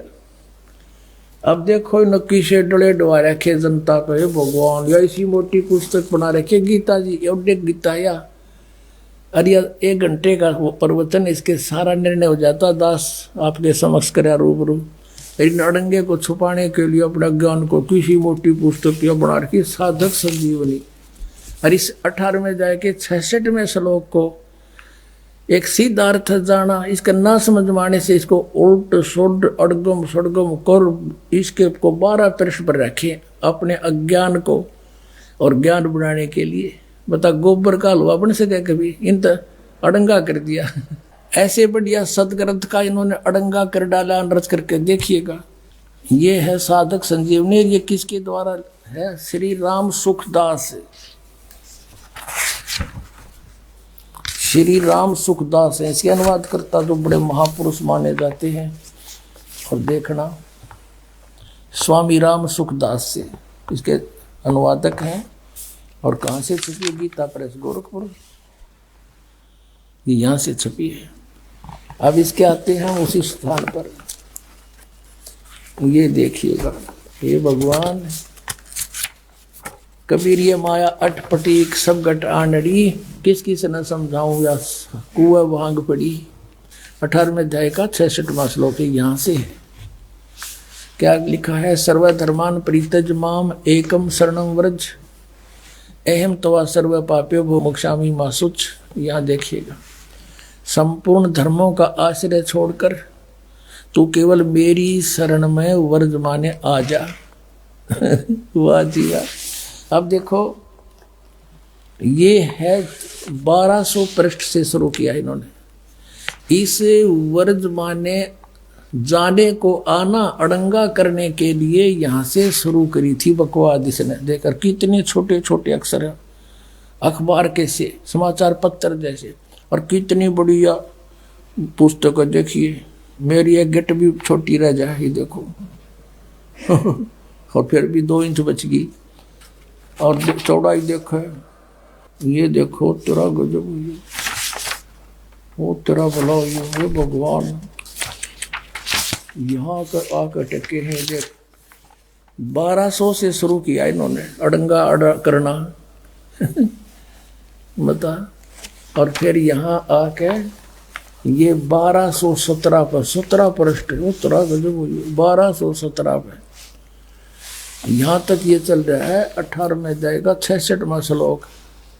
यशोदा मैया दाऊद जी कहते हैं। ये बता इसका क्या लिंक था आने और जाने में? यशोदा मैया कितना है इसमें? मूर्ख बना रहे, ये मारे बना गए यशोदा मैया। सारे भूत बनवा दिए मारे। अब गीता जी में कहीं भी नहीं लिखा हरे राम कृष्ण कृष्ण हरे हरे राधे राधे श्याम मिला दे। है ये कोई मंत्र? ये कहाँ से लाया? ये शास्त्र विदिता का मनमाना आचरण है। और गीता जी अध्याय नंबर 16 के श्लोक 23 में कहा कि शास्त्र विधि को त्याग कर जो मनमाना आचरण करते हैं उनको ना तो सुख हो, ना उनकी गति हो, ना कोई सिद्धि प्राप्त हो, यूजलेस। फिर कहा कि अर्जुन इससे तेरे लिए कर्तव्य की अवस्था में सदग्रंथ ही प्रमाण है, उनसे बाहर कोई भी मंत्र जाप मत कर लिए, ना तो बिरान माटी हो जाएगी। और ये सारे इस्तेबार करा आउट ऑफ सिलेबस पढ़ा रहे हमारे को। एक और दिखाते हैं, बहुत बड़े विद्वान माने जाते थे डॉक्टर सर्वपल्ली राधा कृष्णन, कहते इस जैसा विद्वान तो धरती पर नहीं हुआ। ये देखो, ये है इसके राइटर, अनुवाद करता। ये हिंदी पॉकेट बुक से छपी है। विश्व विख्यात दार्शनिक डॉक्टर सर्वपल्ली राधा कृष्णन के अंतर्राष्ट्रीय ख्याति प्राप्त गौरव ग्रंथ। अब इस गौरव ग्रंथ में देखेंगे, ये देखो सर्व, ये 66वां श्लोक 18वें अध्याय का। सर्वधर्मान परित्यज माम एकम शरणं व्रज। सब कर्तव्यों को छोड़कर तू केवल मेरी शरण में आ जा। ये देख लो, विश्व विख्यात विद्वान। एक और दिखाता हूँ आपको, एक नया इंजीनियर पा क्या था इस गीता के अनुवाद में। ये आर्य समाज के धुरंधर विद्वान जो महर्षि दयानंद के विचारों से प्रभावित होकर और इन की सा नाश करा। देख, यह एक पुस्तक है, ये है गीता वैदिक। भगवत गीता भाष्यम विवरणोपेतम, भाष्यकार हैं श्री स्वामी आत्मानंद जी सरस्वती, प्रकाशक हरियाणा साहित्य संस्थान, गुरुकुल झज्जर, जिला झज्जर। और ये इनका आचार्य प्रिंटिंग प्रेस, दानंद मठ, रोहतक से छपी है। अब इसने किसा नाश कर रखा है, दिखाऊं। इसने क्या लिखा है प्राकथन में, गए पृष्ठ पे क्या लिखा है देखिएगा, ताड़ा पाड़ा। कई चतुर शिल्पी ही इस तह को मूल रत्न में से एक अणु को नष्ट किए बिना दूर कर सकता है। अब तक जिस शिल्पी ने इसका मार्जन करना चाहा, इसे शान पर चढ़ाना चाहा, वह प्राय इस रत्न के उद्गम स्थान अनेक हीरक रत्नों के महान खान महाभारत का अवलोकन किए बिना ही इसे शान पर चढ़ा देता था। जिससे इस रत्न में कुछ न कुछ खनिज मिल भी रह ही जाता था, मल भी रह जाता था। और अब क्या बताया है कि वे चतुर शिल्पी प्राय पाठकों के परिचित ही हैं। आपका यहां लिखा है, अब साहित्य समाज के सौभाग्य में से इस रत्न यानी को एक चतुर शिल्पी मिला है, जो इसकी मूल खान से केवल परिचित नहीं है, अपितु वह इसका भली भांति निरीक्षण भी कर चुका है। उस शिल्पी के पुरुषार्थ से गीता रत्न बहुत कुछ अपनी वास्तविक आभा को प्राप्त कर सकता है। और कहते हैं इस शिल्पी ने शान पर चढ़ा के और इस गीता को छांटा है। यानी एक शान हो से जैसे लोहार करा करें, उस पर कोई पिना करें लोहे की घूमती हुई फिर किसी होती है, उसने घिसा के और उसका कोई औजार बनाते हैं। ये नो कह है कि इस आत्मानंद आर्य समाजी आचार्य ने गीता को सही काट छाट कर सही रत्न काट दिया। इसने 700 श्लोकों में से 200 श्लोक सेलेक्ट किए। न्यू कहे ये 200 श्लोक हैं बस ये गीता में, बाकी तो रिजेक्टेड है। ये देखिए इसका अकल कहाँ तक कित रोवांगे, सारे की बिजली पड़ रही है इनमें। अब ये क्या बताता है, अब थोड़ा सा हिंट दूंगा अपने में, घना तो इतना समय नहीं इनको बर्बाद करने का। ये क्या बताता है, गीता में प्रक्षेप यानी मिलावट है गीता में। यूनो का है आत्मानंद 9वीं 10वीं 11 और 12 अध्याय ये सारे मिलावट हैं। 9वें अध्याय के प्रथम श्लोक को छोड़कर और 9वां 10वां और 11वां और 12वां सभी अध्याय प्रक्षिप्त हैं, इनमें मिलावट से। अच्छा ये देखिए 13वां अध्याय, इसमें 13वें अध्याय के प्रथम से लेकर 6 श्लोक प्रक्षिप्त हैं। ये तो मिलावट से, बाकी ठीक से। अब चतुर्दश अध्याय का 14वां अध्याय, 14वें अध्याय में 2रा 3रा और 4था श्लोक प्रक्षिप्त हैं, बाकी ठीक है। अच्छा और देखिए इसमें पंचदश अध्याय, इसमें पंचदश अध्याय 15वां अध्याय सारा ही नकली है। वारे शेर, अब इसने काट कर या बना दी पहलवान ने, देख या गीता बना दी। इसने तो इसी मोटी बनाई थी या बालक पर भी ना उठे, यूं चला ठीक करने। इसने बना दिया कॉमिक्स, नौकैया ओके है। एक राजा ने मकान बनाना था, एक मंत्री की ड्यूटी ला दी वजीर की। वजीर ने बहुत बढ़िया कारीगर ढूंढा, खाती कारीगर। उससे कहा भी तो बढ़िया मकान बना दे राजा का, और ओके सामान ला दिए, पैसे की चिंता मत करना, कदे मेरा बड़ा हट मरवा दे। मिस्त्री बोला जी ठीक है। वो ला बढ़िया अपने लकड़ी सतीर बढ़िया बढ़िया छाट कर क्या के चंदन के एक बहुत बढ़िया सैतीर लाया था, उड्डन बीम, और अच्छा 20 फुट लंबा, 17-18 फुट लंबा, और अच्छा ऐसा मोटा, और बहुत सुंदर। और कड़ी वड़ी ले आया, और रात तय लाग गया चढ़ाई करने। उस कड़ी और सैतीर को रखवा के एक और दूसरे मकान में राजा के मंत्री ने सोचा भाई राजा का काम है और कहीं कोई चीज त्रुटि युक्त ना हो, किसी और मिस्त्री ने कारीगर ने और दिखा लूं। पूछा भाई कोई अच्छा सा कारीगर हो, जानकार हो लकड़ी के बारे में। पता चला जी ऐसे ऐसे है, तो उसको बुलाया और कारीगर को, उसको आके देखा भी देखना ये कड़ी लाए हैं, ये सतीर लाए हैं, ओके है कि नहीं।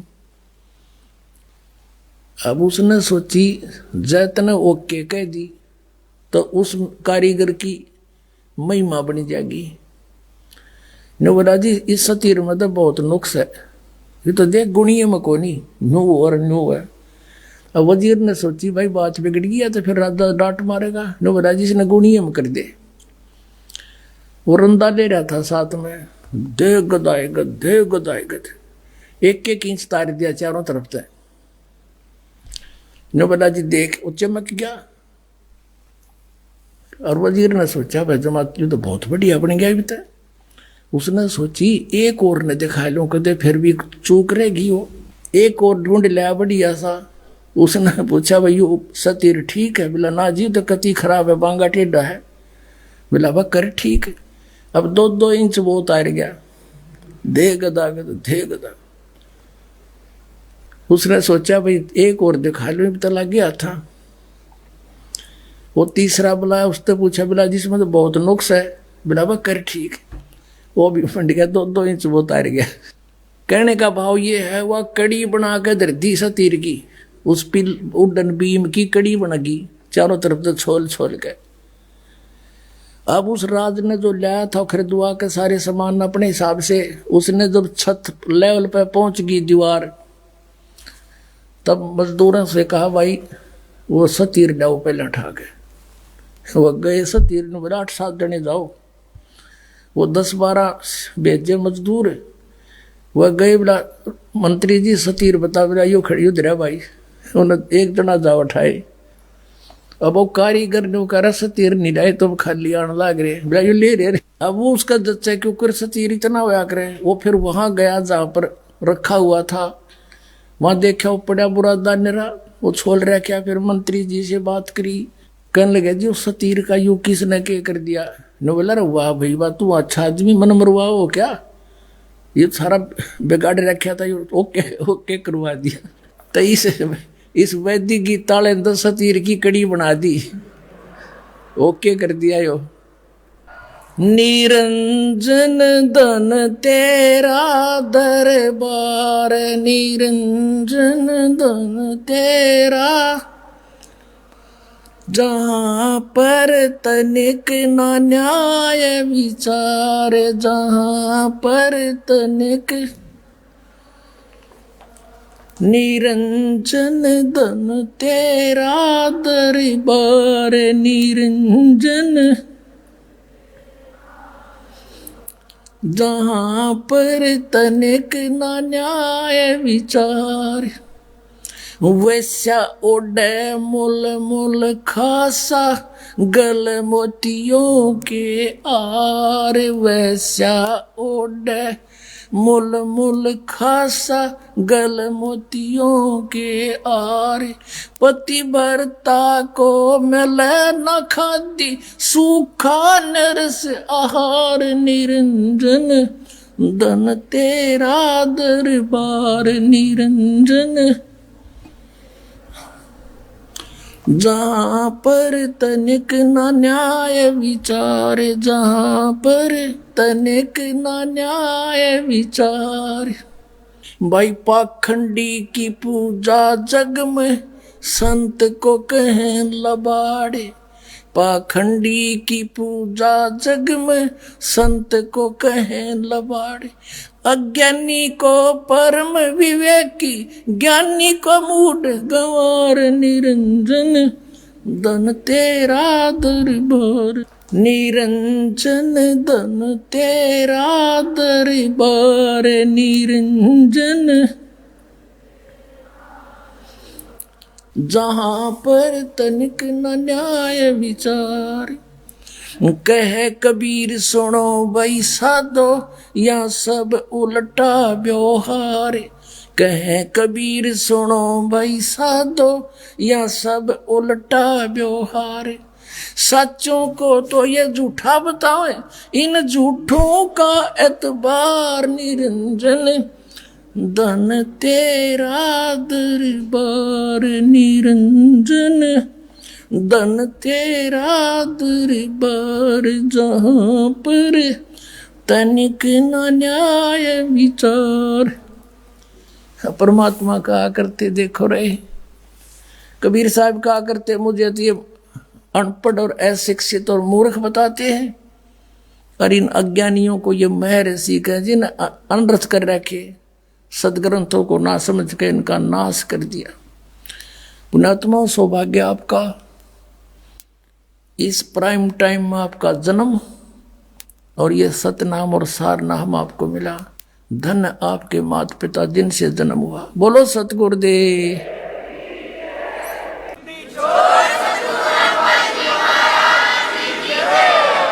आइए अब हम उन श्रद्धालुओं के अनुभव जानते हैं जो जगत गुरु तत्वदर्शी संत रामपाल जी महाराज जी से दीक्षा प्राप्त कर चुके हैं तथा उनके द्वारा बताए गए भक्ति मार्ग पर चल रहे हैं। नमस्कार जी। नमस्कार सर। क्या नाम है जी आपका? सर मेरा नाम आंचल रावत है। आंचल रावत जी, आप कहाँ से हैं? सर मैं जिला टिहरी उत्तराखंड से हूँ। आंचल जी, संत रामपाल जी महाराज से नाम दीक्षा आपने कब ली? संत रामपाल जी महाराज जी से नाम दीक्षा मैंने 2019 को ली थी। संत रामपाल जी महाराज से नाम दीक्षा लेने से पहले आप क्या भक्ति साधनाएं किया करती थी? संत रामपाल जी महाराज जी से नाम दीक्षा लेने से पहले सर मेरी फैमिली राधा स्वामी पंथ से जुड़ी थी, तो हमने भी बचपन से वही भक्ति करी है। क्या कारण बना कि आप संत रामपाल जी महाराज की शरण में आई? संत रामपाल जी महाराज जी की शरण में आने का कारण, पहला तो एक मेरी तबीयत ख़राब हो चुकी थी और साथ में मेरे पापा हैं, उनकी भी तबीयत ख़राब हो गई थी। सर मेरे जो था पूरी बॉडी में पेन होता था, तो क्या बोलते हैं, हमने काफ़ी डॉक्टर्स को दिखाया, तो उसमें कहीं पे अपेंडिक्स निकला, तो कहीं पे कुछ और अलग अलग प्रॉब्लम्स निकली, तो वो ठीक नहीं हुई। और मेरे पापा को लंग्स डिजीज़ थी, तो वो भी कहीं ठीक नहीं हुई। इस कारण से हम संत रामपाल जी महाराज जी के पास हैं। तो संत रामपाल जी महाराज से नाम दीक्षा लेने के बाद क्या आपको कोई लाभ भी मिले? हाँ जी सर, संत रामपाल जी महाराज जी के शरण में आने के बाद हमें बहुत लाभ हुए।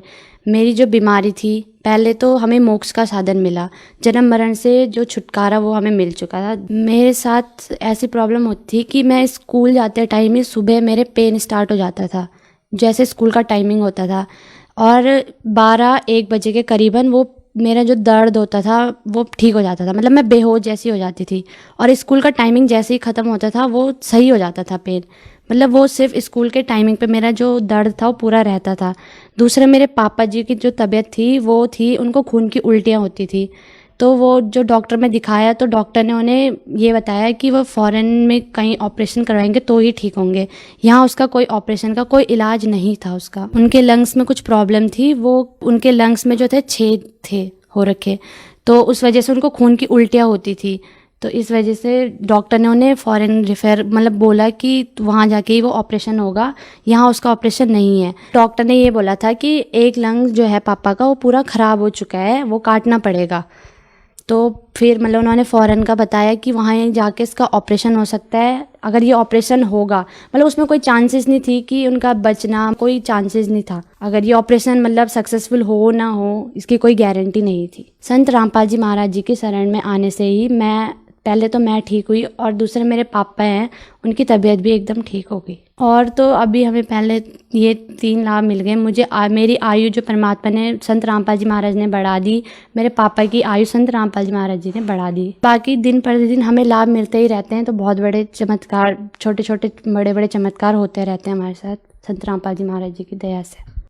संत रामपाल जी महाराज से नाम दीक्षा लेने के बाद आपको बहुत सारे लाभ मिले। हम आपसे एक बात पूछना चाहते हैं कि आपने बताया कि पहले आप राधा स्वामी के सत्संग में जाते थे, तो राधा स्वामी में और संत रामपाल जी महाराज में आपको क्या अंतर नजर आया? राधा स्वामी में जो सत्संग मतलब जो बताया जाता था वो हमारे वेद शास्त्रों के अनुसार नहीं था, और संत रामपाल जी महाराज हमारे वेद शास्त्रों से प्रमाणित ज्ञान हमें बताते हैं। तो यही फ़र्क सबसे बड़ा तो यही था कि हमें शास्त्र अनुसार भक्ति मिली है संत रामपाल जी महाराज जी के पास आकर, जिससे हमें लाभ हुआ। संत रामपाल जी महाराज से नाम दीक्षा कैसे ली जा सकती है? संत रामपाल जी महाराज जी से नाम दीक्षा आज विभिन्न चैनलों पर संत रामपाल जी महाराज जी का सत्संग आता है, उसके नीचे एक येलो कलर की हेडलाइन आती है जिसमें नंबर्स हैं। उन नंबर पर कॉल करके आप संत रामपाल जी महाराज जी से नाम दीक्षा ले सकते हैं। धन्यवाद जी। अच्छा है।